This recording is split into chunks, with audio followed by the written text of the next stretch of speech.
ఆయన అంగీకరించబడాలంటే, దేనికి అంగీకరించబడాలంటే,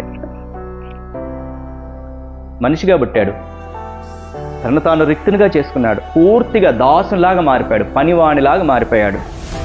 చెప్పు, రాముని దగ్గరికి వచ్చిన లేబర్ని ఎట్లా చూస్తావు చెప్పు? లేబర్ని లేబర్లాగే చూస్తాం, అవునా కాదా? లేబర్లాగే చూస్తాం. అట్లాగే యేసుక్రీస్తు ప్రభువారు ఎట్లా మారాడని చెప్తుంది? ఒక లేబర్ లాగా మారిపోయాడు. ఎవరి కోసము? కోసమే కదా. తర్వాత ఏం చేశాడు? మహారోదనతో కన్నీళ్లతో ప్రార్థన చేశాడు, భయభక్తులు కలిగి నివసించాడు. అంటే దేవుడు ఎట్లా చెబితే అలా బ్రతికాడు. భయభక్తులు కలిగి జీవించడం అంటే దేవుడు ఎలా చెబితే అలాగా మన ప్రభువైన యేసుక్రీస్తుల వారు జీవించాడు. అలా నివసించడం ద్వారా ఆయన అంగీకరించబడ్డాడు. దేనికి అంగీకరించబడ్డాడు అంటే, నా పాపములను తీసివేయబడాలి అంటే, ధర్మశాస్త్ర ప్రకారము, లేవీయులకు దేవుడు చెప్పిన ధర్మశాస్త్ర ప్రకారము ఒక మనిషిని యొక్క పాపము తుడిచివేయబడాలంటే, ఒక మనిషిని యొక్క పాపము క్షమించబడాలంటే, మచ్చ అయినా, డాగైనా, రోగమైనా, ఏది లేని కళంకము లేనటువంటి గొర్రెను తీసుకొచ్చి వధించబడితే వారి పాపమునకు క్షమాపణ జరుగుతుంది. అర్థమవుతుందా? ఒకడు చేసినటువంటి పాపం పోవాలి అంటే ఏం చేయాలా? మచ్చ, డాగు, కళంకము లేనటువంటి ఒక గొర్రెను యాజకుని దగ్గరికి తీసుకెళ్తే ఆ యాజకుడు వీడి పాపము నిమిత్తమై దాన్ని బలివ్వడం ద్వారా వీరికి పాప క్షమాపణ జరుగుతుంది. అట్లా లేదనుకో, అది కాలు ఇరిగింది అనుకో, నో అంగీకరించబడదు. మచ్చలు ఉన్నాయనుకో అంగీకరించబడదు. రోగం ఉందనుకో అంగీకరించబడదు. అది అంటే నీ పాపానికి క్షమాపణ దొరకదు. అది అంగీకరించబడాలంటే, ఆ గొర్రె అంగీకరించబడాలంటే కుంటిది కావద్దు, గూనిది కావద్దు, రోగం ఉన్నది కావచ్చు, మచ్చలేనిది కావద్దు, మంచిది కావాలి, శ్రేష్టమైనది కావాలా, అట్లాంటి గొర్రె కావాలి. కాబట్టి ప్రభువైన యేసుక్రీస్తుల వారు కూడా తను అంగీకరించబడాలంటే దేవుడు చెప్పినట్టుగా చేశాడు. దేవుడు ఉండమన్నట్టుగా ఉన్నాడు. ప్రార్థనలు చేశాడు, కన్నీటితో, రోదనతో, వెక్కి ఏడుస్తూ ప్రార్థన చేసినటువంటి వాడిగా ఉండి ఆయన అంగీకరించడానికి ఆయన శరీరాన్ని తయారు చేసుకున్నాడు. ఆయన లోపల డాగులు ఉంటే, ఆయన లోపల పాపం ఉంటే అంగీకరించబడతాడా?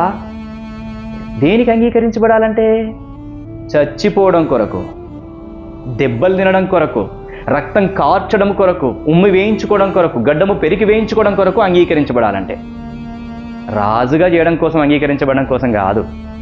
ఒకరిని రాజుగా చేయాలంటే ఎత్తు ఉండాలి, కండలు ఉండాలి, మంచి జ్ఞానం ఉండాలి, మంచి విద్య అంతా కూడా తెలిసి ఉండాలి. ఇది కేటగిరీస్ కదా.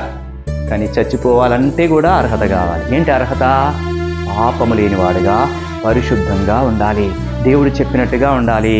అట్లా ఉంటేనే మన కొరకు చావడానికి అర్హత. నీ కొరకు చచ్చిపోవడమే ఇంపార్టెంట్ అనుకుంటే, నీ కొరకు దెబ్బలు తినడమే ఇంపార్టెంట్ అనుకుంటే, నీ కొరకు శిక్ష అనుభవించడమే ఇంపార్టెంట్ అనుకుంటే, దానికంటే ఇంపార్టెంట్ నీ కొరకు దెబ్బలు తినడానికి, నీ అవమానాన్ని భరించడానికి, నీ కొరకు నిందలు భరించడానికి కూడా ఆయన శ్రమ పడాల్సి వచ్చింది. అవునా? ఈ విషయం నీకు అర్థమవుతుందా? నీ కొరకు దెబ్బలు తినాలంటే కూడా ఏం కావాలా? పరిశుద్ధంగా ఉండాలి యేసుప్రభు. నీ కొరకు నీ శిక్ష అంతా, నీ పాప శిక్ష అంతా భరించాలంటే యేసుప్రభు ఎలా ఉండాలా? దేవుని యందు భయభక్తులు కలిగి ఉండాలి. అట్లా ఉంటేనే యేసుప్రభు అంగీకరించబడతాడు. అలా నీ కొరకు ప్రభువైన యేసుక్రీస్తుల వారు ఉన్నాడు గనక అంగీకరించబడ్డాడు. దేవుడు యాక్సెప్ట్ చేశాడు. అప్పుడు కదా బలివ్వడానికి దేవుని తీసుకెళ్ళిపోయాడు. ఎక్కడ బలిచ్చినారు ఆయన్ని? కల్వరి కొండ మీద మన ప్రభు నీ కొరకు బలి అయినాడు.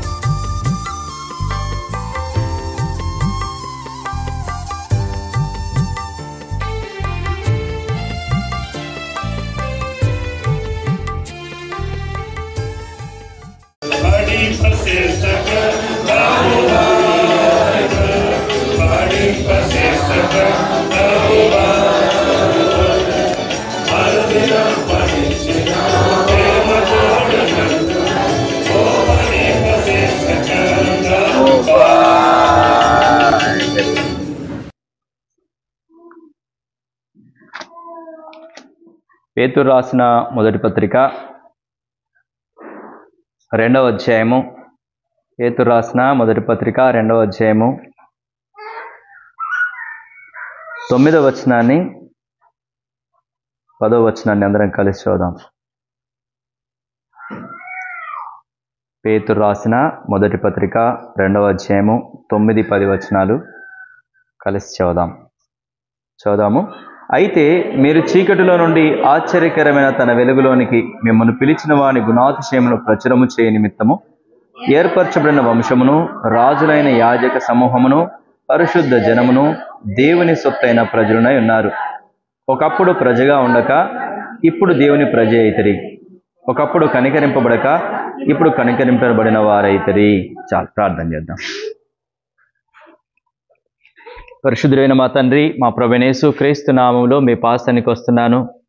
మీ ప్రియకుమారుడు, నా రక్షకుడు, నా విమోచకుడు, మా నిమిత్తమై శిలువలో కార్చినటువంటి అమూల్యమైన, నిష్కలంకమైన, పరిశుద్ధమైన రక్త ప్రోక్షణ కిందికి వస్తున్నాను.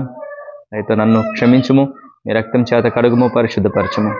ఓ ప్రభువా, నేను తలపడను, అయగిడను, నిష్ప్రయోజకుని దాసును ఒప్పుకుంటున్నాను. శిలువ చాట మరుగుపరచుము. మీ జీవగల మాటలు నాకు మాకు దయచేయము. నా తండ్రి, మేమేమి ఆరాధన చేయాలో మీరు మాకు బోధించుము. మేము ఆత్మతో సత్యముతో ఆరాధన చేయనట్లు మమ్మల్ని దర్శించమని ప్రార్థన చేస్తూ, నన్ను కేవలం మీ నోటికి బూరగా వాడుకునమని, నన్ను నేను తగ్గించుకుంటూ మీ నామాన్ని హెచ్చిస్తూ మా ప్రభువైన యేసుక్రీస్తు నామములో స్తుతించి ప్రార్థించి వేడుకుంటున్నాను మా పరమ తండ్రి.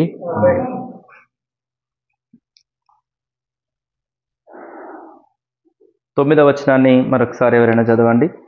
9వ వచనం. అయితే చీకటిలో నుండి ఆశ్చర్యకరమైన తన వెలుగులోనికి మిమ్మును పిలిచిన వాని గుణాతిశయమును ప్రచురం చేయ నిమిత్తము ఏర్పరచబడిన వంశమును, రాజులైన యాజక సమూహమును, పరిశుద్ధ జనమును, దేవుని సొత్తైన ప్రజలునై ఉన్నారు. ఇక్కడ ఇంతకుముందు మనము ఏమై ఉన్నాము, ఇప్పుడు ఏమై ఉన్నాము అని ఒక క్లారిటీ మనకు రాయబడింది కదా. ఇంతకుముందు ఏమై ఉన్నాము, ఇప్పుడు ఏమై ఉన్నాము. సో ఇంతకుముందు ఏమై ఉన్నాము చెప్పండి. ఇంతకుముందు ఏమై ఉన్నాము? దేవుడు మనల్ని పిలవడానికి ముందు, క్రీస్తులోనికి రాకముందు ఏమై ఉన్నాము? చీకటి అయి ఉన్నాము. రైట్. ఫస్ట్ వన్ ఏంటంటే చీకటి. ఇంకా 10వ వచనంలో ఇంకా కొన్ని వచనాలు ఉన్నాయి. ఇంతకు ముందు ఏమై ఉన్నాము అనడానికి 10వ వచనంలో ఇంకా కొన్ని మాటలు ఉన్నాయి. 10వ వచనం కూడా చదవండి.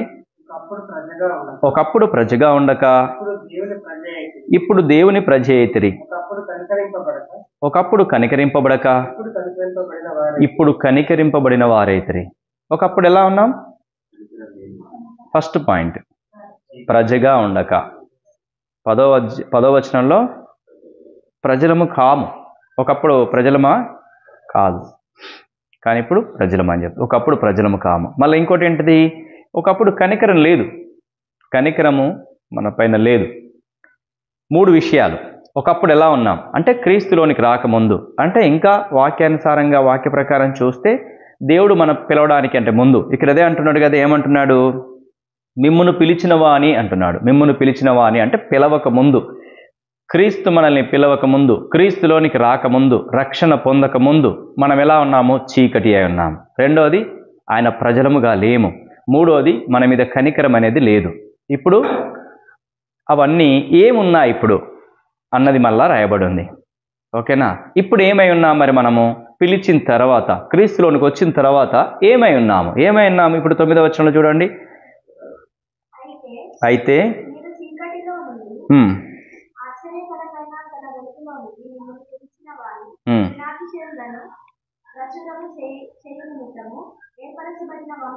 ఫస్ట్ ఏంటంటే ఏర్పరచబడినటువంటి వంశము, రెండోది రాజులైన యాజక సమూహము, మూడోది పరిశుద్ధ జనము, నాలుగోది దేవుని సొత్తైన ప్రజలు.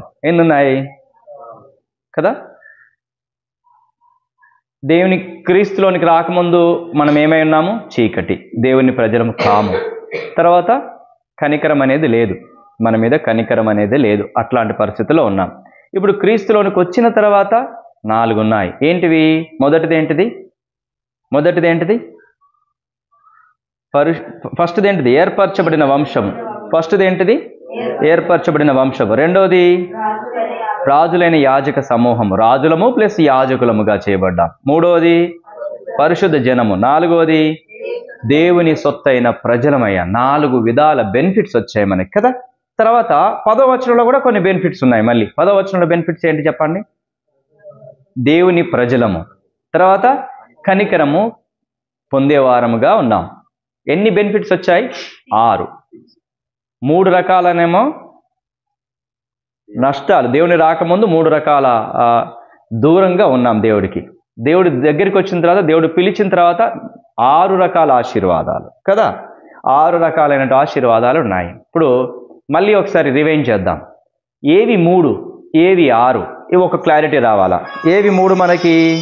3 ఏవి? మొదటి 3 ఏంటి చెప్పండి? మొదటిది చీకటిగా ఉన్నాం. రెండోది ఏంటి? దేవుని ప్రజలం కాము. మూడోది ఏంటి? కనికరం లేనటువంటి వారముగా ఉన్నాం. ఇవి 3 రకాలైనటువంటి క్రియలు మన దగ్గర జరుగుతున్నాయి. ఇంతకుముందు జరిగాయి. ఇంతకుముందు అలా ఉన్నాం. ఇప్పుడు క్రీస్తులోనికి వచ్చిన తర్వాత, యేసు క్రీస్తు ప్రభువు వారి దగ్గరికి వచ్చిన తర్వాత, ఆయన పిలిచిన తర్వాత, ఆయన నమ్ముకున్న తర్వాత, రక్షించబడిన తర్వాత ఇప్పుడు ఏం జరిగాయి? 6 రకాలైనటువంటి ఆశీర్వాదాలు. మొదటిది ఏంటిది? ఏర్పరచబడిన వంశము, ఒకటోది. రెండోది ఏంటి? రాజులైన యాజక సమూహము. మూడోది ఏంటిది? పరిశుద్ధ జనము. నాలుగోది ఏంటి? దేవుని సొత్తైన ప్రజలు. ఐదవది ఏంటి? దేవుని ప్రజలు కదా. దేవుని సొత్తైన ప్రజలన్నా మళ్ళీ దేవుని ప్రజలన్నా. దాని తర్వాత 6వది ఏంటి? కనికరించబడినటువంటి వారముగా చేయబడ్డాము.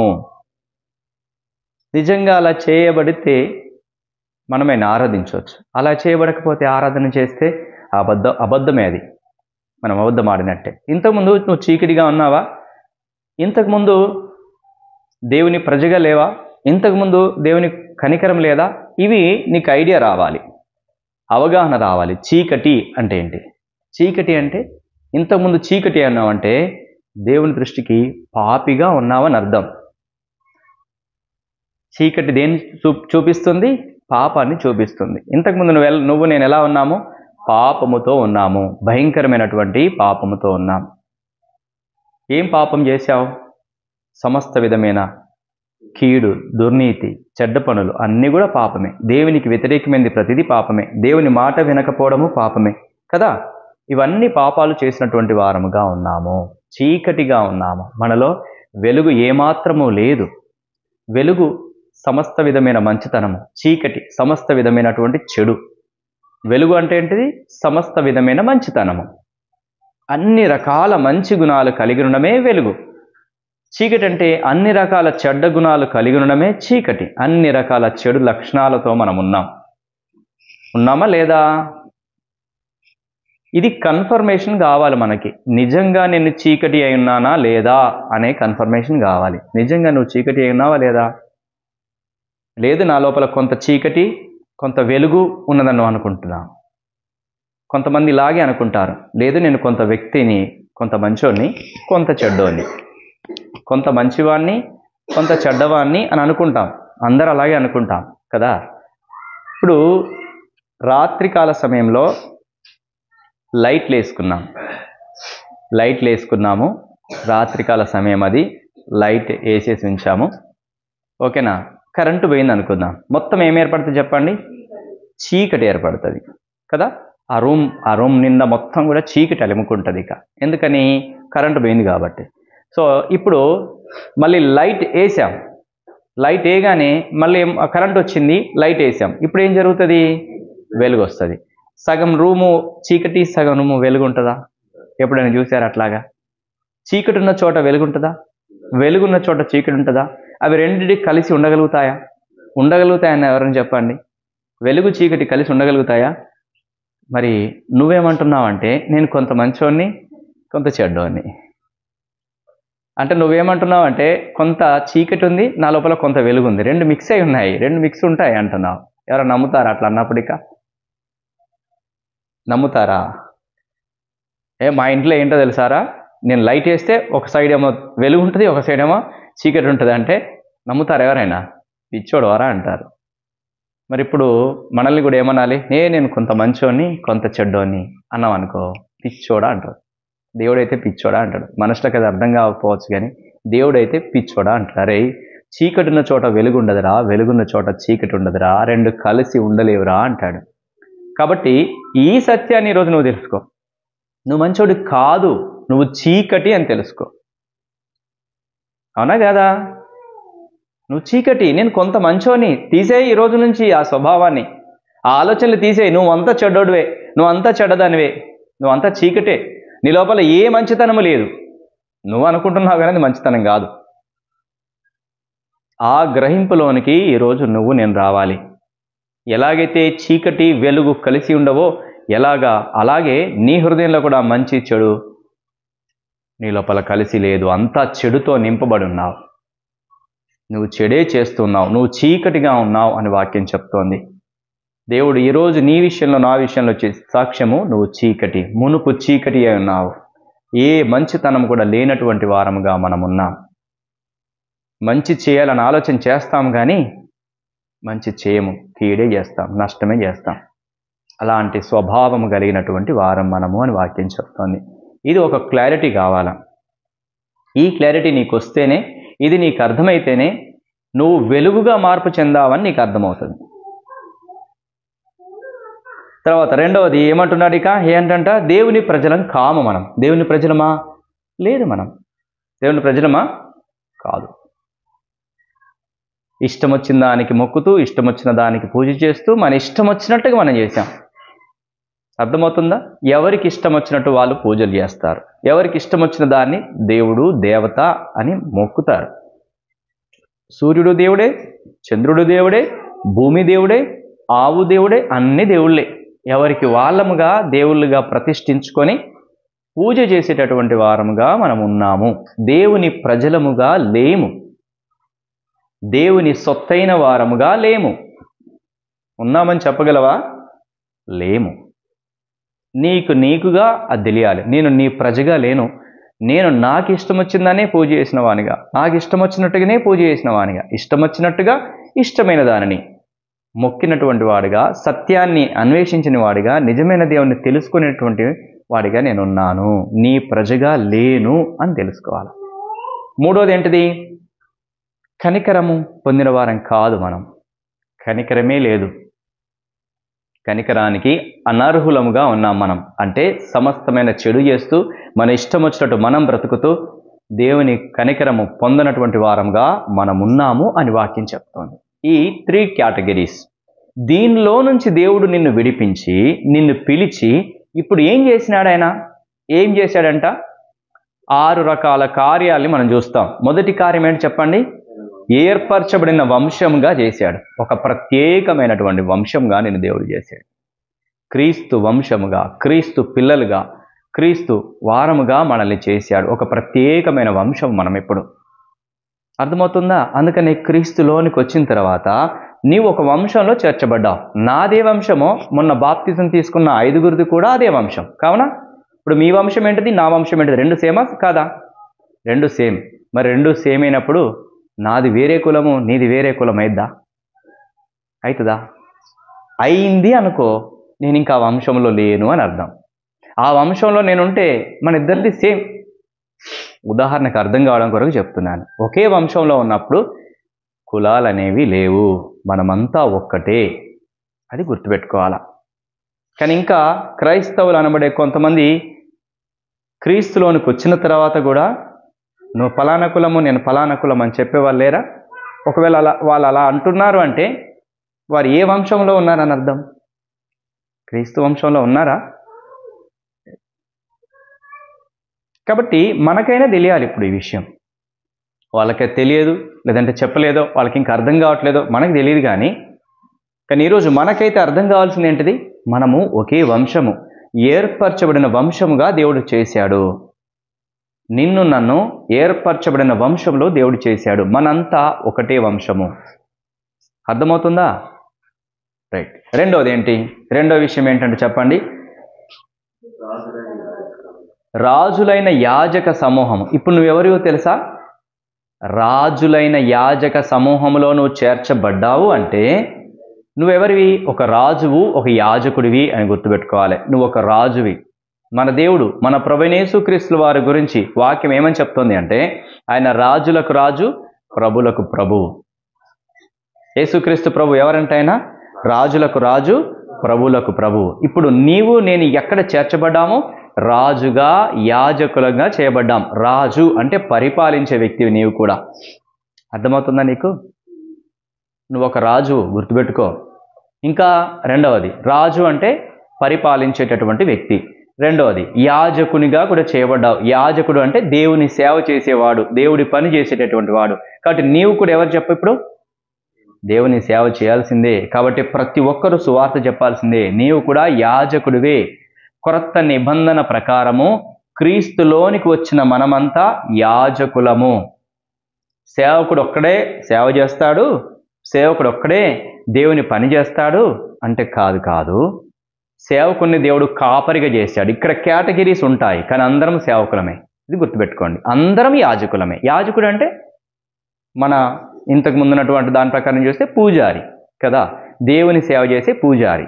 ఇప్పుడు దీంట్లోకి వచ్చిన తర్వాత, క్రీస్తులోనికి వచ్చిన తర్వాత ఆ పూజారిని ఏమంటాము? యాజకుడు అంటాము. కాబట్టి నువ్వు కూడా ఎవరికి చెప్పు ఇప్పుడు? యాజకుడివే అంటే పూజారివే. అర్థం కావాలి, ఇది నీకు అర్థమవుతుందా? కాబట్టి నువ్వు కూడా ఏం చేయాలా? దేవుడి పని చేయాలా. రాజుగా, యాజకునిగా దేవుడు నిన్ను చేశాడు. కాబట్టి సువార్త చెప్పాల్సిందే, దేవుడి ఇంటి పని చేయాల్సిందే. దేవుడు నీకు ఇచ్చినటువంటి తలాంతుని దేవుని పరిచర్య కొరకు, దేవుని కొరకు ఉపయోగించాల్సిందే. ఎందుకని? నువ్వు దేవుని యాజకునివి. అర్థమవుతుంది కదా? దేవుని యాజకునివి నువ్వు, కాబట్టి దేవుని పరిచర్య చేయాలి. నేను చేయను అన్న, నేను ఊడవను, నేను అది చేయను, నేను ఇది చేయను అంటే కుదరదు. దేవుని ఇంటిలో చేసేటటువంటిది ప్రతిదీ కూడా యాజకుడు చేసే పనే. ఒక వాక్యం చెప్తేనే కాదు. వాక్యం చెప్తే ఒక బహుమానము, ఊడిస్తే ఒక బహుమానము, స్వార్థ చెప్తే ఒక బహుమానము, ప్రార్థన చేస్తే ఒక బహుమానము, ఆదరిస్తే ఒక బహుమానం, ఆతిథ్యం ఇస్తే ఒక బహుమానం, వడ్డిస్తే ఒక బహుమానము. ఇవన్నీ యాజకులు చేసేవే. ఇదంతా దేవుని సేవనే. ఒక్క సువార్త చెప్తేనో, ఒక వాక్యం చెప్తేనో దేవుని సేవ కాదు. ఇవన్నీ దేవుని సేవకే వస్తాయి. నీకు ఇచ్చిన తలాంతులు కొంతమంది ఆదరిస్తారు, చక్కగా ధైర్యం చెప్తారు వాళ్ళు, అది దేవుడి సేవనే. అది అందరికీ ఉండదు ఆ తలాంతు. కొంతమంది వడ్డిస్తారు భోజనం చక్కగా, తెలుసా, మంచిగా వడ్డిస్తారు వాళ్ళు, కొసిరి వడ్డిస్తారు. అన్న బాగుందన్న ఇది అనుకుంటా. అది ఒక సేవనే. అందరికీ రాదు ఆ తలాంతు, అదొక తలాంతు. అది దేవుడి సేవనే. వాళ్ళు చక్కగా శుభ్రం చేస్తే మంచిగా చేస్తారు, అసలు ఎంత బాగా చేస్తారు. అక్కొచ్చిందా మన ఎవరు స్వర్ణలతకు రాలే కదా, మొన్న మొత్తం అంతా అసలు చక్కగా ఊడ్చేసి, అంతా మొత్తం ఇసుక అంటేది, అంతా ఇసుకొచ్చేది. ఆమె ఏం చేసింది? మొత్తం అంతా శుభ్రం చేసేసి అసలు ఎంత చక్కగా చేసిందో ఆ రోజు. అదొక తలాంతు, అందరికి రాదు అది. వాళ్ళ ఇంటికి కూడా వెళ్ళండి, ఎంత చక్కగా ఉంటుందో, చాలా శుభ్రంగా ఉంటుంది, నీట్గా ఉంటుంది. నువ్వు ఎప్పుడన్నా వెళ్ళు, అది ఇట్లాగే నీట్గా కనబడుతుంది. మన ఇల్లు కూడా అట్లాగే ఉండాలి, అది మంచిది. క్రీస్తులోనికి వచ్చిన తర్వాత హృదయం శుద్ధి మాత్రమే కాదు, వస్త్ర శుద్ధి ఉండాలా, ఇల్లు కూడా శుద్ధిగా నీట్గా కనబడాలా. మనల్ని దేవుడు ఏ విధంగా చేశాడు? చీకటిలో నుంచి తీసేశాడు, వెలుగుగా చేశాడు కదా. ఫస్ట్ ఏంటిది? ఫస్ట్ పాయింట్ ఏర్పరచబడిన వంశంలోకి చేశాడు. రెండో పాయింట్ ఏంటి? రాజులైన యాజక సమూహం. నువ్వు రాజువి, యాజకుడివి అని గుర్తుపెట్టుకోవాలి. నీవు దేవుని సేవకునివే, సేవకురాలివే, గుర్తుపెట్టుకో. అయితే సేవ చేసుట్లో కొన్ని తలాంతులు ఉంటాయి. కొంతమంది కాపరులుగా, కొంతమంది ఉపదేశకులుగా, కొంతమంది అపోస్తులుగా అట్లా దేవుడు నియమించాడు. సంఘ క్షేమాభివృద్ధి నిమిత్తమై కొంతమందిని అలాగే దేవుడు నియమించాడు. దాని ప్రకారంగా మనం సేవ చేయాలి. నీకు ఇచ్చినటువంటి తలాంతుని బట్టి దేవుని సేవ చేయాలి. నువ్వు సేవకుడివే అని గుర్తుపెట్టుకోవాలి, నువ్వు సేవకురాలివే అని గుర్తుపెట్టుకోవాలి. ఇక్కడ దైవ సేవకుడు ఏదైతే చెప్తున్నాడో, ఏదైతే నీకు బాధ్యతలు అప్పచెప్తున్నాడో ఆ దేవుని సేవ నువ్వు చేయాలి. అంటే ఇప్పుడు నిన్ను ఏ విధంగా చేశాడు? ఒక రాజుగా, యాజకునిగా దేవుడు చేశాడు. రెండవది అయిపోయింది. మూడవది ఏంటి చెప్పండి? పరిశుద్ధమైనటువంటి జనముగా చేశాడు. ఇంతకుముందు నువ్వు పరిశుద్ధ జనము కాదు. పరిశుద్ధ జనం ఉందా? కాదు. మనం పరిశుద్ధమైనటువంటి జనాంగంగా లేము మనం. కానీ ఇప్పుడు ఏం చేశాడంట? పరిశుద్ధమైన జనాంగంగా చేశాడు. నాలుగవది దేవుని సొత్తైన ప్రజలు. దేవుని సొత్తు నువ్వు. ఇక నువ్వెవరి వారివి? దేవుని సొత్తు నువ్వు. ఇక నిన్నెవరు ముట్టడానికి కూడా వీల్లేదు. నేను ఫలానా ఎమ్మెల్యే మనిషిని, లేకుంటే ఫలానా ఎంపీ మనిషిని, ఫలానా మంత్రి మనిషిని అంటే సో అది ఆధిక్యత వేరుగా, అవునా కదా? అట్లాగే ఇప్పుడు నువ్వెవరి మనిషివి?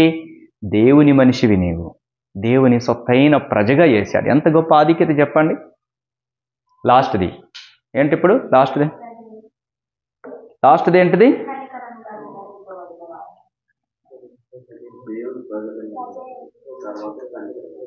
పరిశుద్ధ జనముగా చేశాడు. యాజకుల తర్వాత పరిశుద్ధ జనముగా చేశాడు. తర్వాత దేవుని సొత్తైన ప్రజగా చేశాడు. ఇప్పుడు దేవుని ప్రజగా, దేవుని సొత్తైన ప్రజగా, దేవుని ప్రజగా చేశాడు. లాస్ట్గా ఏంటి? కనికరము గలవారముగా దేవుడు చేశాడు. నన్ను కనికరము గలవారముగా దేవుడు చేశాడు. మన పైన కనికరం చూపి మన అవసరతలు తీర్చేవాడుగా, మన మీద కనికరము కలిగేటట్టుగా మనం చేయబడ్డాము. ఇవన్నీ ప్రభు మనకిచ్చినాడు. ఇవన్నీ ఇవ్వడానికి, మనం అలాగా మారడానికి దేవుని సొత్తైన ప్రజగా, దేవుని ప్రజగా, రాజులైన యాజక సమూహముగా, ఏర్పరచబడిన వంశముగా చేయబడానికి ఊరికనే ఇలా అంటే ఎలా అయిపోయిందా? ఇలాగ మంత్రం వేసి ఇట్లాగనగానే అయిపోయిందా? అయిపోయింది. ఎట్లాగన్నాడు మనల్ని కదా, ఒక మంత్రం వేసేసి ఇట్లాగనగానే అయిపోయిందా? ఒక రాజు కూడా అట్లాగే నయమాన్ అనేటటువంటి ఒక కుష్టి వ్యాధి కలిగినటువంటి వాడు అన్నాడు. కుష్టి వ్యాధి కలిగినటువంటి ఆయన సైన్యాధిపతి. ఆయన ఎలీషా దగ్గరికి వచ్చాడు. ఒకరు చెప్పారు, ఒక అమ్మాయి చెప్తుంది, మా ఎలీషా దగ్గరికి వెళ్తే నీ కుష్ఠరోగం వెళ్తా అంటే, ఓ సరే అని చెప్పేసి ఆయన వచ్చాడు. ఎలీషా దగ్గరికి వస్తే ఎలీషా ఏం రాలే, తన ఇంట్లోనే ఉన్నాడు. తన కింద పనిచేసే శిష్యునితో చెప్పాడు, నయమాన్ వచ్చాడు, నువ్వు వెళ్ళేసేయి, వెళ్ళి అక్కడ నది ఉంటుంది, ఆ నదిలో 7 సార్లు మునగమను అని చెప్పాడు. ఈయన వచ్చాడు, ఆ శిష్యుడు వచ్చాడు, నయమాన్తో చెప్పాడు, నయమాన్ గారు మీరు కుష్ఠరోగం పోవాలని వచ్చారు కదా, మా గురుగారు చెప్పారు, మీరు మా దగ్గర యోర్ధన్ నది ఉంది, ఆ నదిలోకి వెళ్ళండి, 7 సార్లు మునగండి, సో అప్పుడు ఇది బాగా అయిపోద్ది అంటే, నయమాన్ ఏమన్నాడు తెలుసా? ఇదేంటి, మా ఊర్లో లేవా నదులు? మా ఊళ్ళో నదుల కంటే మీ ఊళ్ళో ఉన్న నది ఆమె గొప్పదా? మా ఇంకా మంచి నదులు కదా. నేను అనుకున్నాను మీ గురువుగారు వచ్చి నా మీద చెయ్యి ఇట్లా ఆడిస్తే నేను బాగా అవుతానేమో అనుకున్నాను, మీ ఓడేంటి ఇలా చెప్తాడు అని అన్నాడు. అంటే ఇట్లాగా ఆడిస్తే కాదు స్వస్థత. ఇప్పుడు మనల్ని కూడా రాజులైన యాజక సమూహంలో మనం చేర్చబడాలన్నా, ఏర్పరచబడిన వంశంలో మనం కావాలన్నా, దేవుని సొత్తైన ప్రజలుగా, దేవుని ప్రజలముగా, కనికరము కలిగినటువంటి ప్రజలముగా మనం చేయబడాలన్నా ఇట్లా చెయ్యి ఆడిస్తే జరగల. ఆయన అనుకున్నాడు, చెయ్యి ఆడిస్తే మీ గురువుగారు వచ్చి ఇట్లా అనిపిస్తే నేను బాగైతానేమో అనుకుంటే, మీ ఓడేంటి వెళ్ళి అక్కడ 7 సార్లు మునగమంటున్నాను అంటాడు. మనల్ని కూడా అలాగే చేయలేదు. ఏం చేశాడు మనల్ని? రండి, హెబ్రీయులకు రాసిన పత్రిక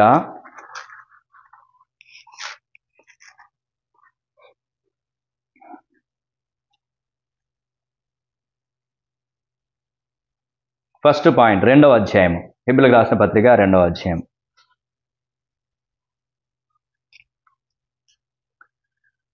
13వ వచనం. కాబట్టి ఆ పిల్లలు రక్తమాంసములు గలవారైనందున ఆ ప్రకారమే మరణం యొక్క బలము గలవాణిని, అనగా అపవాదిని, మరణము ద్వారా నశింపచేయుటకును, జీవిత కాలమంతయు మరణ భయము చేత దాస్యములకు లోబడిన వారిని విడిపించుటకును ఆయన కూడా రక్తమాంసంలో పాలివాడాయను. మనము రక్తమాంసములు గలవారము గనక మన ప్రభువైన యేసుక్రీస్తులు రక్తమాంసములు గలవాడు కాడాయన. ఆయన సర్వాధికారం కలిగిన దేవుడు, ఆయన ఆత్మస్వరూపి. ఆయన కూడా మనల్ని అలా చేయడానికి ఆయన ఎలా మారాడంటే చెప్పండి, ఇప్పుడు రక్తమాంసములు గలవాడుగా మారాడు. ఫస్ట్ గుర్తుపెట్టుకోండి, అంటే శరీరాన్ని ధరించుకున్నవాడుగా మారాడు. మనం ఏం చూస్తున్నాం ఇప్పుడు? మనల్ని రాజులైన యాజక సమూహంలో చేర్చడానికి, దేవుని సొత్తైన ప్రజలుగా చేయడానికి, ఏర్పరచబడిన వంశంలో చేర్పించడానికి ఆయన ఏం కావాల్సి వచ్చింది చెప్పండి? ఫస్ట్ రక్తమాంసాలలో పాలివాడు కావాల్సి వచ్చింది. అలాగే ఇంకొక వచనాన్ని చూద్దాం ఇంకా క్లారిటీ కొరకు మనకు. కొలస్సీలకు రాసిన పత్రిక, కొలస్సీలకు రాసిన పత్రిక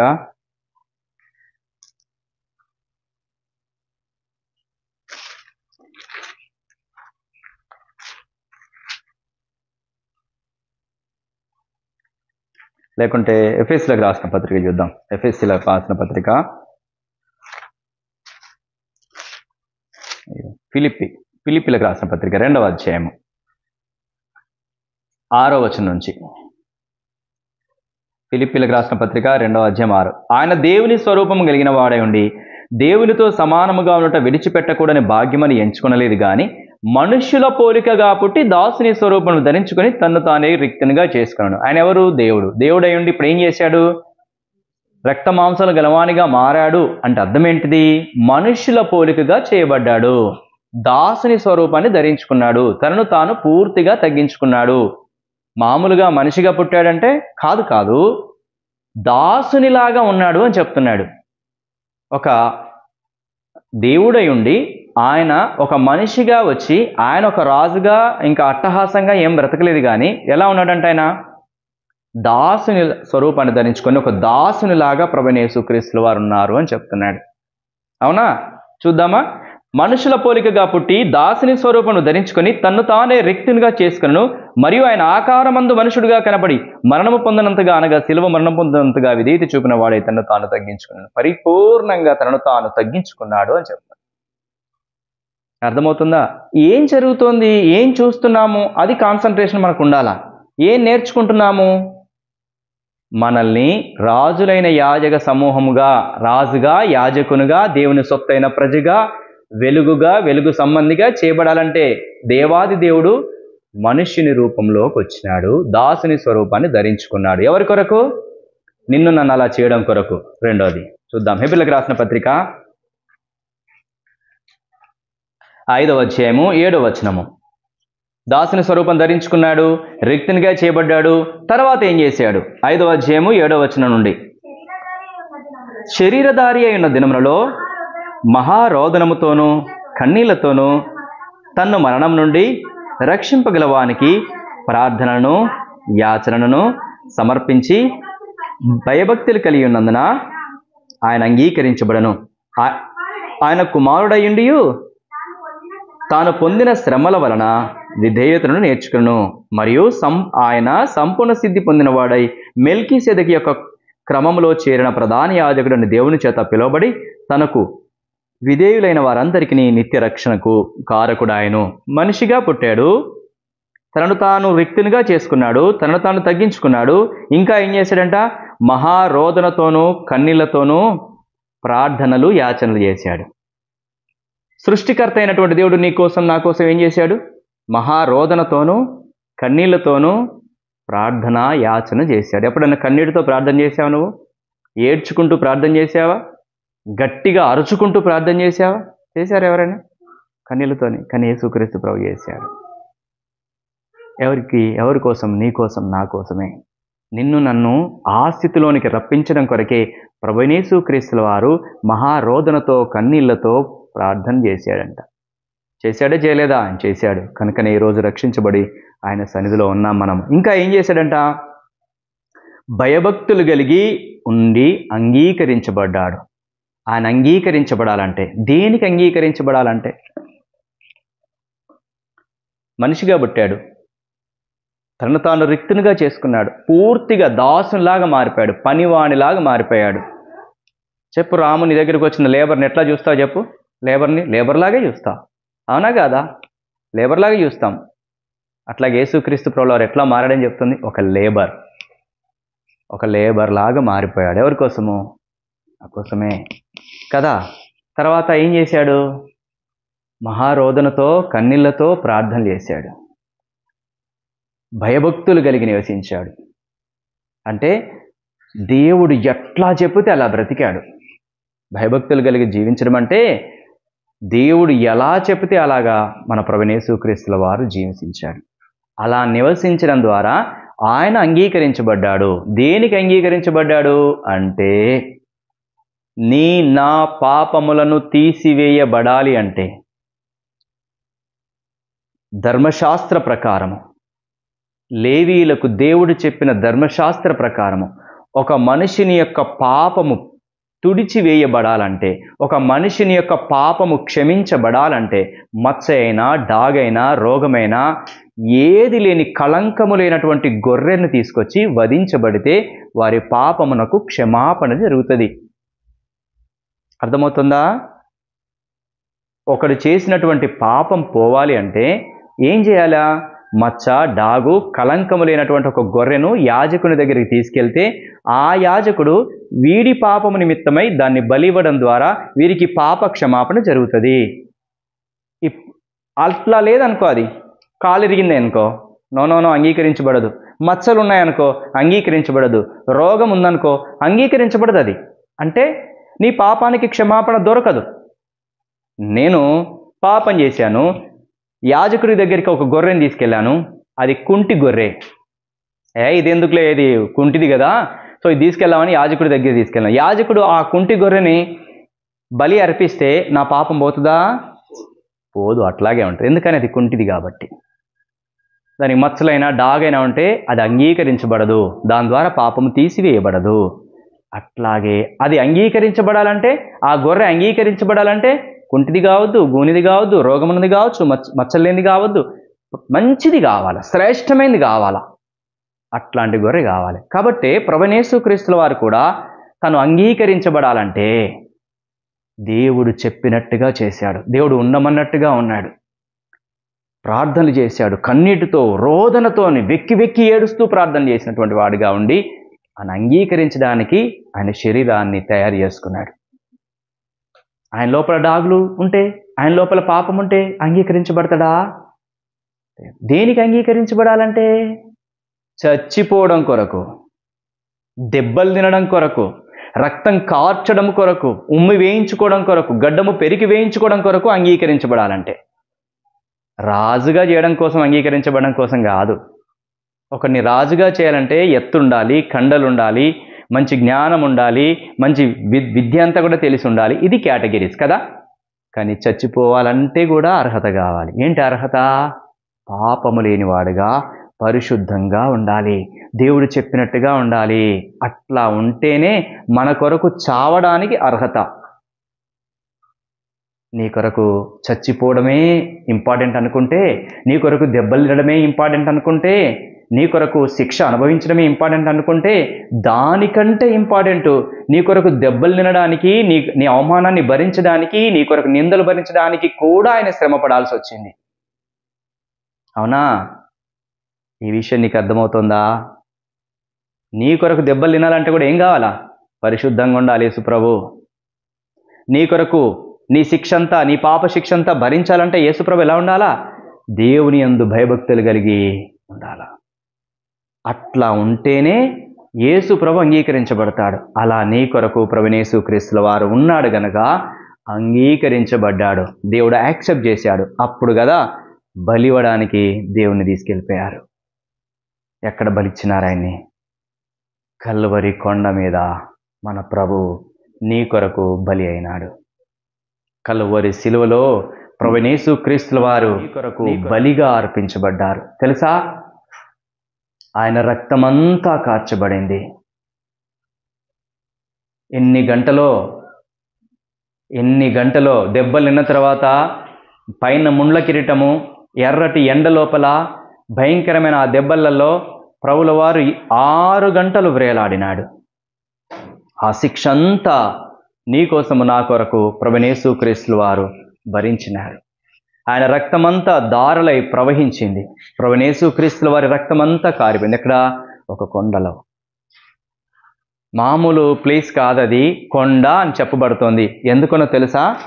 ఎందుకు కొండ అని నేను మెన్షన్ చేస్తున్నానంటే, ఆయన ఉన్నది ఒక కొండ మీద. ఆ కొండ మీద ఎక్కడ? ఒక కర్ర మీద ఉన్నాడు. గాలి ఎలా వస్తుంది చెప్పండి? ఇలా ఇలా ఊగుతూ ఉంటుంది. సిలువ ఊగుతూ ఉంది, కదులుతూ ఉంటే కాళ్ళకు చేతులకు మేకులు కొట్టిన ఎంత నొప్పి ఉండాలి చెప్పండి? ఎంత బాధ అనుభవించాలి చెప్పండి? 1 గంట, 2 గంటల, 6 గంటలు ఆ భయంకరమైన నొప్పిని నీ కొరకు నా కొరకు ప్రభువైన యేసుక్రీస్తుల వారు తట్టుకున్నారు. ఇది అర్థం కావాలి నీకు. నువ్వు ఊరికనే దేవుని సొత్తైన ప్రజగా చేయబల్లా, నువ్వు ఊరికనే రాజులైన యాజక సమూహపు గుంపులో చేయబల్లా, నువ్వు ఊరికనే ఏర్పరచబడిన వంశంలో చేయబల్లా, ఊరికనే దేవుని చేత కరుణించబడినటువంటి గుంపులో చేర్చబడలే. కానీ ప్రభు నీ కొరకు అంత త్యాగాన్ని చేయడం ద్వారా నీకు గొప్ప ఘనత వచ్చింది. ప్రభు అంగీకరించబడడం ద్వారా నీకు ఘనత వచ్చింది. ప్రభు శిక్ష భరించడం ద్వారా నీకు ఘనత వచ్చింది. దేవుని సొత్తైన ప్రజగా, వెలుగు సంబంధిగా, దేవుని సంబంధిగా, రాజుగా, యాజకునిగా చేయబడ్డావు. ఎంత గొప్ప ధన్యత! ఊరికే వచ్చిందా? ఇలాంటి వచ్చిందా? ఇలాంటి రాలే. నీ కొరకు ప్రభు అంగీకరించబడ్డాడు. అంగీకరించబడిన తరువాత భయంకరమైన శిక్ష అనుభవించినాడు. కొరడా దెబ్బలు తిన్నాడు, ఉమ్మి వేయించుకున్నాడు, తలలో ముళ్ళ కిరీటం పెట్టించుకున్నాడు. సిలువలో 6 గంటలు వ్రేలాడి తన రక్తమంతా కార్చి కేక వేసి నీ కొరకు నా కొరకు ప్రాణం ఇవ్వడము ద్వారా నేను రక్షణలోకి వచ్చినాం. ఈ సత్యము నీకు అర్థమైతే గుండెలు బాదుకుంటూ ఆయన్ని స్తుతిస్తావు, ఆయన్ని కీర్తిస్తావు. రక్షించబడ్డ నేను కొత్తలో 3 గంటలకి లేచి ఆరాధన చేసేవాడిని. ప్రభువా, లేదంటే ఆ శిక్ష నేను పడాలయ్యా. నా కొరకు నువ్వు పడ్డావు కదా ప్రభువా, నిన్ను స్తుతించకుండా నిన్ను గణపరచకుండా నేను ఎట్లా ఉండగలనయ్యా? నా కొరకు ఇన్ని దెబ్బలు తిన్నా, నా కొరకు ఉమ్ము వేయించుకున్నా, నా కొరకు శరీరాన్ని ధరించుకొని నా కొరకు భయభక్తులు కలిగి నివసించిన నీకును నేను స్తుతించకుండా ఎలా ఉండగలను ప్రభువా అని కేకలేసి ఆరాధన చేయాలా తెలుసా? గట్టిగా బిగ్గరగా ఆరాధన చేయాలా ప్రభుని. ఆ రుణము తీరుతుందా? నువ్వు బిగ్గరగా కేకలేసిన ఆ రుణం తీరదు. అట్లాంటి త్యాగాన్ని మన ప్రభువైన యేసుక్రీస్తు వారు నీ కొరకు నా కొరకు చేసిన వాడుగా ఉన్నాడు. కనుక ఆయన్ని మనం ఆరాధించాలా వద్దా? ఆరాధించాలి. ఎప్పుడూ ఆరాధించండి. ప్రభువా, నిజంగా నా మీద మొహం మీద ఉమ్మి వేయాలయ్యా, నీకు స్తోత్రం అనాలి. నిజంగా నాకు దెబ్బలు తినాలి ప్రభా, నేను దెబ్బలు తినాలి ప్రభా, నీకు స్తోత్రం రాజా అను. ఎప్పటికీ ఆయన్ని స్తుతిస్తూనే ఉండాలి, అనునిత్యము స్తుతిస్తూనే ఉండాలి. ఈ ఒక్క ఆదివారమే కాదు, ఆయన్ని ప్రతి దినము నెమరేసుకుంటూ, ఆయన శిక్షని జ్ఞాపకం చేసుకుంటూ, ఆయన శిలువ కార్యాన్ని జ్ఞాపకం చేసుకుంటూ అనునిత్యము దేవుని స్తుతించు. అసలు నీకు ఎంత సంతోషం ఉంటుందో చెప్పలేం తెలుసా? నిజంగా ఈ స్తుతించడం, ఇలా ఆరాధన చేయడం, ఇలా స్తుతించడము రోజంతా చేసి చూడు, నువ్వు ఇట్లా నీ హృదయం నిండా ఆ సంతోషము పొంగి పొర్లుతుంది.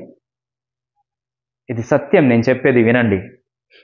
ఈ రోజు నుంచి మీరు ప్రారంభించండి. ఈ ఒక్క ఆదివారమే కాదు, నిజంగా నువ్వు రక్షించబడిన వ్యక్తివైతే, నువ్వు నిజంగా రాజులైన యాజక సమూహపు గుంపులో చేర్చబడిన వాడవైతే ఈ దినం నుంచి ప్రారంభించు. ఆయన సిలువ దృశ్యాన్ని చూస్తూ, ప్రభువా నా కొరకు సిలువలో వేలాడినావయ్యా, 6 గంటలు వేలాడినా ప్రభువా నీకు స్తోత్రం అనండి. నా కొరకు ఉమ్మి వేయించుకున్నావు దేవా నీకు స్తోత్రం అనండి. నీ హృదయములో నుండి గొప్ప సంతోషం, ఒక గొప్ప వెలుగు, ఒక గొప్ప జీవం ప్రవహించడం నువ్వు చూస్తావు. అర్థమవుతుందా? కనుక ఈరోజు కూడా మనము ఆయన ఆరాధన చేద్దాం, ప్రభుని గణపరుద్దాం, ప్రభుని మహిమపరుద్దాం. ఆ సంతోషము ఇప్పుడు నువ్వు పొంగి పొర్లుతుంది. నిజంగా నీ హృదయంలో నుంచి ఆ ఆరాధన వస్తే నీలో సంతోషము పొంగి పొర్లుతుంది, నీలో జీవము ప్రవహిస్తుంది. ఆ జీవాధిపతి నీ కొరకు మరణించి నీకు నిత్య జీవాన్ని ఇచ్చినాడు. పరలోకంలో సదాకాలం ఉండే గొప్ప ధన్యతను ఇచ్చినాడు. కనుక ఆయన మనం స్తుతించాలా వద్దా? స్తుతిద్దాం. కాబట్టి అందరం నిలవబడి ఒక పాట పాడదాము, ఒక కోరస్ పాడదాము. ఈ పాట పాడేది దేవుని ఆరాధన చేయడానికి ఒకటైతే, రెండవది బయటికి ఎవరు వెళ్ళకూడదని. ఆరాధన సమయంలో మనం బయటికి ఎవ్వరు వెళ్ళకూడదని, ఇప్పుడే వెళ్ళాలని మనం పాట పాడుతున్నాం. మళ్ళీ ఆరాధన సమయంలో బయటికి ఎవ్వరు వెళ్ళకపోకూడదు. పాట అయిపోయేలోపు మళ్ళీ వచ్చి కూర్చోవాలి. ఇంకా సరేనా? అందరం నిలబడదాము.